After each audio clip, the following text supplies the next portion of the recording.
Civil War diplomacy, why the South lost the war. Imagine having to get a passport to cross the Mason-Dixon line. Imagine having to travel through another country to get to Mexico. Imagine having Northern North America, Southern North America, Central America, and South America. All of these things would be reality if the Confederacy had won the Civil War. At the outset of the Civil War, the Confederacy failed to get help from Europe. After much debate and diplomacy between the United States and Europe, Great Britain decided not to intervene on the side of the Confederacy, and the rest of Europe quickly followed her lead. Consequently, the Confederacy lost the war.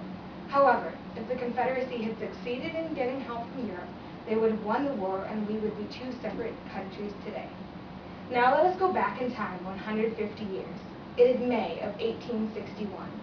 William Henry Seward, Abraham Lincoln's Secretary of State and prominent diplomat, has just received the news that Great Britain and the rest of Europe have declared their neutrality in the Civil War, acknowledging at the same time that the Confederacy is a separate country. Seward is writing home expressing his disgust over the acts of Europe. They have misunderstood things fearfully in Europe. Great Britain is in great danger of sympathizing so much with the South for the sake of peace and cotton as to drive us to make war against her as the ally of the traitors. It will be dreadful, but the end will be sure and swift. Does Europe know what she has done? Does she realize that she is dealing with the United States of America? Who does she think she is to recognize these rebels who haven't proved anything as a separate country? I will not have this. My next letter shall be to Charles Adams. Because he is our foreign diplomat in England, I will tell him to inform the British that this is merely an internal dispute between countrymen. The South has no government, so they have elected a president. Does that mean that they are now their own nation?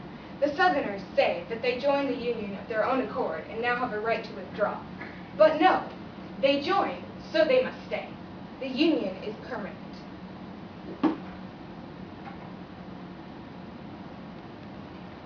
Seward wrote many angry, bitter letters to the countries of Europe throughout the war, expressing his disgust over their actions. Now let us move ahead to November of 1861. There has been one major battle since May, the Battle of Bull Run.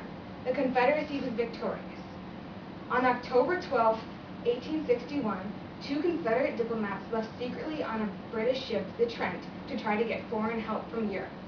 On November 8th, the ship was stopped by Captain Charles Wilkes, Union commander of the USS San Jacinto, and the diplomats were captured and brought back to Boston. This created a huge uproar in Europe and the Confederacy. The North hailed Wilkes as a hero, and Northern newspapers raved about the intelligence of the captain. The South, however, demanded that Britain seek full restitution for the actions of the North.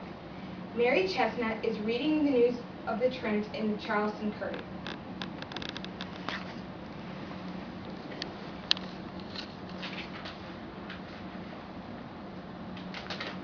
Well, what do you know?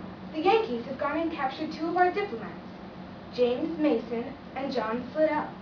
Oh, and Slidell's wife and daughters were on the ship when it all happened. How awful.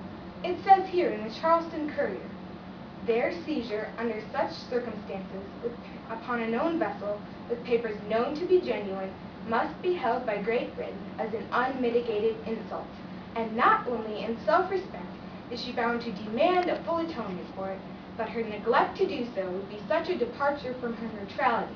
My, well, if that isn't the craziest thing I ever heard. Britain had better do something about this. The North can't get away with such a crime. Maybe Britain will declare war on the North. Wouldn't that be a blessing from heaven? The Northerners would have brought upon themselves what they've been trying to prohibit all along. If only I could see that day. The Trent affair faced Seward with an amazingly difficult challenge. Britain demanded the prisoner's release, an explanation and an apology, and full atonement for the damage done to the British ship. Now Seward had to decide whether to satisfy the demands of the British and risk embarrassment of the American people and government, or ignore the demands and risk the very real possibility of war and a violation of neutral rights, one of the basic principles of America. Either way, war with Britain was a very real possibility. If I decide this case in favor of my own government, I must disavow its most cherished principles and forever abandon its essential policy. The country cannot afford such a sacrifice. If I maintain those principles and adhere to that policy, I must surrender the case itself. Seward was able to satisfy the British by releasing Mason and Slidell and giving a satisfactory explanation and apology while still preserving the honor of the American government. Seward gained more respect for his excellent diplomacy and was praised by many. Seward's diplomacy during the Civil War helped peace to remain between Britain and the United States and helped avoid a war afterwards. Meanwhile, the South was becoming very discouraged because they had received no help from Europe and their defeat was becoming more apparent.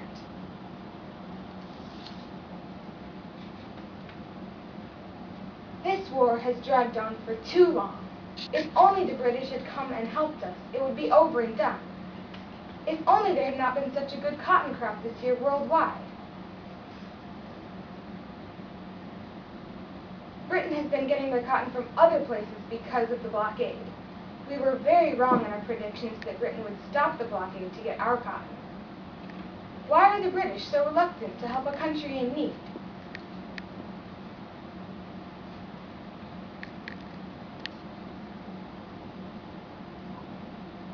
Lincoln issued...